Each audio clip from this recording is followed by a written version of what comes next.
Now coming to sources.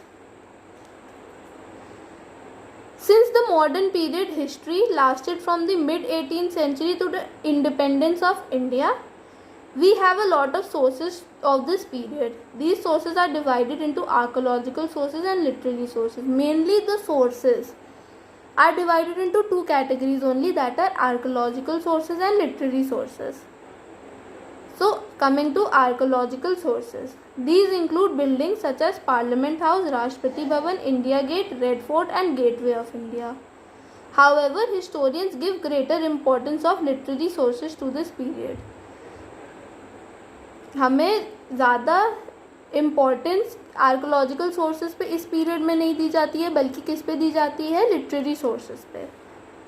Now coming to the literary sources. The literary sources for the period are many and varied. There are original documents like government reports, administrative records, official records of the British, surveys and so on. So हमारे पास बहुत सारे literary sources हैं जो हमें एक insight दे modern period पर. All these records have been carefully preserved in archives and museums. Archives हम पहले ही new words में देख चुके हैं. Now, official records. In the British government, every administrative decision was recorded and carefully preserved. Every executive, legislative and judicial body had record rooms in which even the smallest records were kept well catalogued. So, British government में हर administrative decision record करा जाता था और उसको संभाल के रखा जाता था. हर executive, legislative and judicial body के भी रिकॉर्ड रूम्स होते थे जिसमें से छोटी से छोटी रिकॉर्ड रखी जाती थी और काफ़ी अच्छे से रखी जाती थी, well catalogued. Thus the proceedings of each government department is available to us. तो हमें इससे काफ़ी सारा सोर्स मिलता है क्योंकि इसमें छोटी सी छोटी डिटेल भी रखी गई है ऑफिशियल रिकॉर्ड में. This has helped historians immensely in their study of the period. Obviously, वो जितना भी सोर्स है वो historians को मदद करेगा ही हमारे modern period के बारे में पढ़ने के लिए. Many of the official records of this period are now preserved in the National Archives of India. अब इन सारे sources और records को कहाँ रखा गया है? In the National Archives of India. Now, survey records. The British also began the practice of conducting surveys. Population surveys, revenue surveys, land surveys and many other types of surveys were conducted. Mapping was an important part of these surveys. The British made a large number of topographic maps. Census operations also began. All these reports are available to us. तो Britishers ने काफ़ी सारे surveys conduct करे थे जिसमें population survey, revenue survey, land surveys and many other types of surveys were also there. Mapping भी एक part of this surveys थी एंड ब्रिटिशर्स ने ही सेंसस ऑपरेशंस भी चालू करे थे.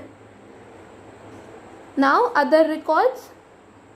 Diaries, accounts of pilgrims and travelers, newspapers, books, novels, leaflets reflect the feelings of the Indians under British rule. Now ये सब हमें हेल्प करती हैं इंडियंस की फीलिंग्स को देखने में अंडर द ब्रिटिश रूल.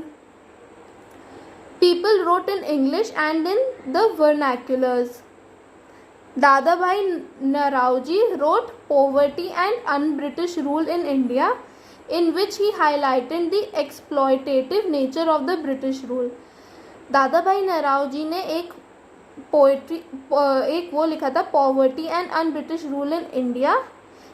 उसमें उन्होंने क्या हाईलाइट करा था? Exploitative nature of the British rule, कि कैसे जो ब्रिटिशर्स हैं वो हमारे इंडिया और इंडियंस को एक्सप्लॉयट कर रहे हैं, उसकी सारे रिचेस ले रहे हैं. Newspaper such as Kesari in Marathi and Maratha in English also made people aware of the real intentions of the British. Now, people in India, mainly the Indians, उनको हमें अवेयर कराना था कि ब्रिटिशर्स के जो रूल है वो हेल्दी नहीं है इंडियंस के लिए, and how Britishers were exploiting India under the British rule. When the national movement was at its peak, the British tried to suppress the press. However, they were unsuccessful. अब जब national movement बढ़ेगा तब obviously Britishers क्या चाहेंगे कि उस movement को दबाया जाए, उस मूवमेंट को ख़त्म किया जाए ताकि उनका जो राज है वो और लंबे समय तक खिंचे. But they were unsuccessful. वो लोग कामयाबी नहीं हो पाए to suppress the press, to suppress the Indians who were trying to show the real intentions of the Britishers. Now, in sources, what do we have? We have two. One is archaeological sources and one is the literary sources. And in literary sources में 3 records आते हैं, वो हैं official records, survey reports and other records. So this chapter ends over here, and I am assigning a worksheet which has to be done up, and this video has to be seen again and again.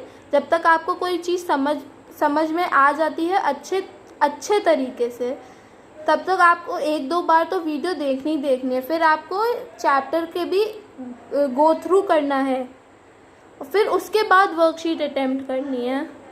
ये नहीं कि question देख के answers ढूंढ के लिखने हैं. आपको अच्छे से चैप्टर रीड करके वीडियो देख के तब आपको वर्कशीट अटेम्प्ट करनी है.